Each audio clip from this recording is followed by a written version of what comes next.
A ver, todos conocemos historias de gente que busca el poder a toda costa, ¿verdad? Pues bien, la historia de hoy es justo la contraria. Vamos a hablar de Olegario de Barcelona, un hombre que hizo literalmente todo lo posible por escapar de los honores, pero cuyo destino era gobernar y reconstruir.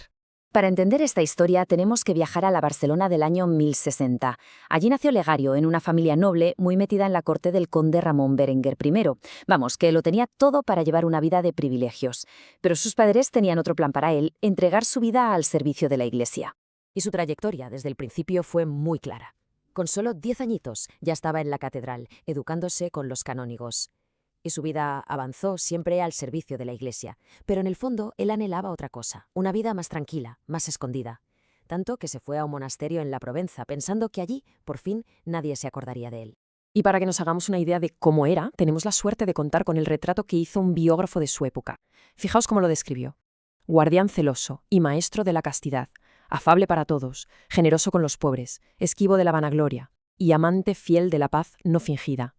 O sea, no son solo palabras bonitas, ¿eh? Nos hablan de un hombre de una pieza, humilde de verdad. Y claro, con esa fama, pues sus planes de pasar desapercibidos se iban a complicar, y mucho. Y bueno, aquí es donde la historia da un giro total. Este es el momento clave de su vida, el que lo define por completo. Porque tras la muerte del obispo de Barcelona, se va a liar una buena, una que pondrá a prueba su humildad hasta el final. A ver, pongámonos en situación, que esto es importante. El obispo de la ciudad muere en una cruzada en Mallorca y de repente, ¡boom!, una de las sedes más importantes de la zona se queda sin nadie al mando. Un vacío de poder total y una necesidad tremenda de encontrar a alguien. Y da la casualidad, o la providencia, que justo en ese momento Olegario estaba de paso por Barcelona. Su fama era tan grande, que en cuanto alguien dijo su nombre, la reacción fue unánime. El pueblo, el clero, todo el mundo lo vio clarísimo. Él era el único sucesor posible. Cualquiera pensaría, ¡qué honor! Pero, ¿qué hizo Olegario? Pues todo lo contrario. Esperó a que se hiciera de noche y, sin que nadie lo viera, se escapó de la ciudad. Su único plan era volver a la paz de su monasterio. ¡Increíble! Pero la huida le duró poco. El conde de Barcelona no se iba a quedar de brazos cruzados y acudió directamente a la máxima autoridad, al Papa. Y la respuesta del Papa Pascual II fue una orden clara y directa. Por santa obediencia tenía que aceptar. Para Olegario, que la obediencia lo era todo, pues no había más que hablar. Se sometió. El hombre que huyó del poder ahora tenía que ejercerlo. Y aquí viene lo asombroso. Este hombre, que no quería el puesto para nada, una vez que lo acepta, se entrega en cuerpo y alma, con una energía y una eficacia que nadie se esperaba. Se acabaron los días de silencio y retiro. Ahora tocaba acción, y vaya si la hubo. Es que su labor fue una auténtica barbaridad. No solo fue obispo de Barcelona, también asumió la tarea titánica de ser arzobispo de Tarragona, con la misión de reconstruir una ciudad que estaba en ruinas. Además, fue legado del Papa en toda España, consejero de los condes de Barcelona, e incluso se metió a pacificador entre los reinos de Aragón y Castilla.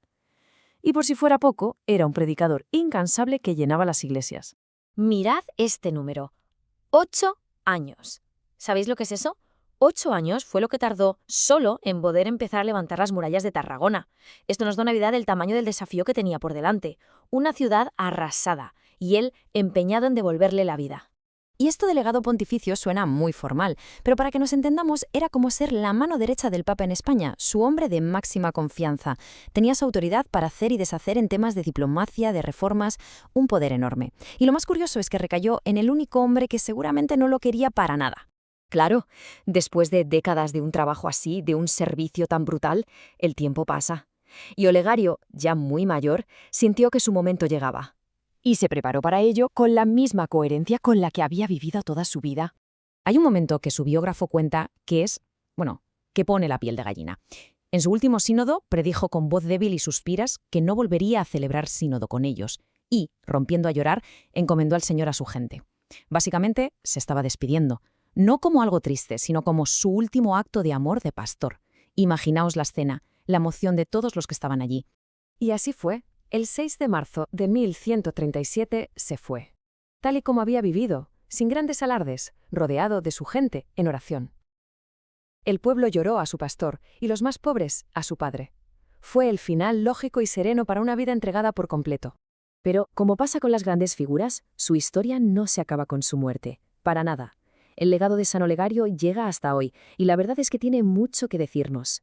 De hecho, hay algo físico, algo muy llamativo. Su cuerpo, que descansa en la Catedral de Barcelona, se conserva incorrupto. Un hecho realmente asombroso, que para mucha gente es como un signo visible de esa vida tan íntegra que llevó.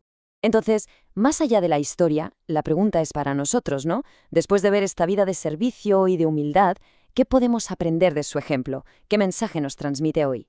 Si tuviéramos que resumirlo en 3 ideas clave, podrían ser estas. Primero, la humildad. Esa huida del obispado nos lo deja clarísimo, un rechazo total a los honores del mundo. Segundo, la obediencia. El aceptar al final esa misión, aunque no fuera la que él quería, nos habla de confiar y asumir lo que se nos encomienda.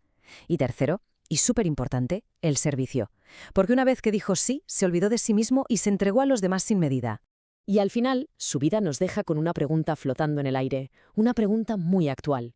En un mundo como el nuestro que parece obsesionado con el poder, con el éxito, con ser visible, ¿qué valor le damos al servicio humilde? A hacer las cosas bien sin buscar el aplauso, a dejar a un lado los propios planes por un bien mayor. Ahí queda la reflexión que nos regala la increíble historia de San Olegario.